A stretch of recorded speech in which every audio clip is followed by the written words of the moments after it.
mallard. The breasts need cooking hot, fast and bloody. They'll have a salty, crispy skin. Underneath that, a layer of sweet, yielding fat, and then a layer of juicy, succulent meat. So put a fairly decent layer of salt on the skin, which is going to help crisp it up a bit and cut through any fat that might be underneath. They're going to want about 2 minutes each side, and then the cooking's going to be finished mainly in the rest. And that's really important, right? Resting it? Hugely important. Anything I cook, I always rest it for minimum half its cooking time. What internal temperature are you looking for? I'd love to tell you a particular temperature, but I generally just put it against my lip. Okay. As soon as that feels warm, that's it. Pinot Noir and duck is a really, really classic combination, and a lot of people would go straight to Burgundy, and I'm absolutely not saying that you shouldn't. It's Burgundy and duck is a fantastic combination. But I've gone California, so why don't we tuck in? Let's get in the roll.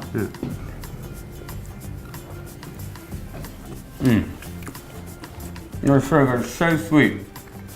You really need that salt on top, isn't it? So, a bit of Pinot Noir to pair with our duck. Yeah, it smells awesome. So, grouse, the king of game birds. It's been a bad year for it this year. It's pushed the price right up. It's a rare commodity. What better time than Christmas than to splash out and have a bit of grouse? So again, a good layer of seasoning on the bird, because you're roasting whole, and that seasoning's got to go right the way through the meat. Okay, so it's going on a preheated roasting tray. We want it to cook as quickly as possible. Into the oven. 220 degrees. I'd advise cooking it for sort of 12 to 15 minutes, depending on the size of the bird. Halfway through the cooking time, 6 minutes, I'm going to give it a good baste with that butter, which melted all over it. So I'm going to give him a good 10-minute rest, I think. If you were serving this bird up at a dinner party, you might put the whole thing on someone's plate. Yeah, I would, just for sheer entertainment. This is from South Africa, from just outside Cape Town. I absolutely love this wine.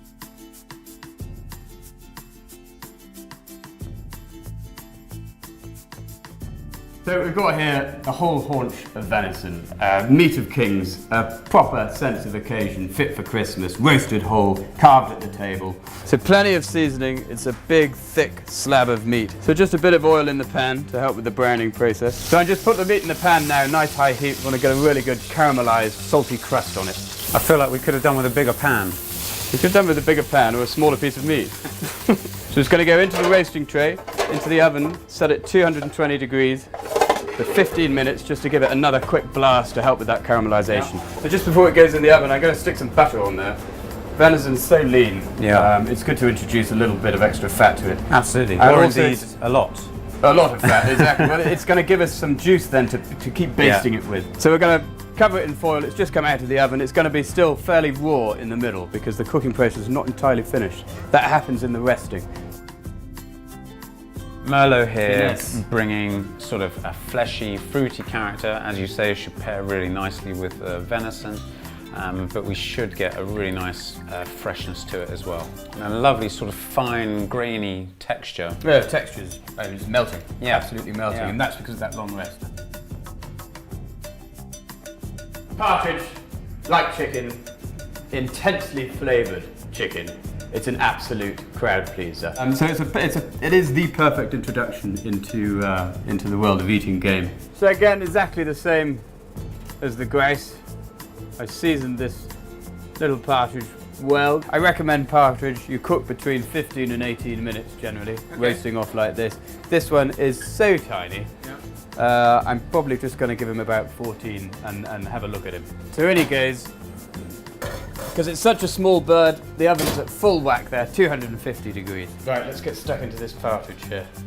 This is the only white game meat we've cooked today. Yeah. Partridge you would traditionally pair with a rich white or possibly a light red if you were inclined to do so, something with very light tannins. But this is a bit different. And I think it's Christmas, so it's nice to have a bit of a change, and there's a nice kind of spicy quality to the sherry that I think will work well.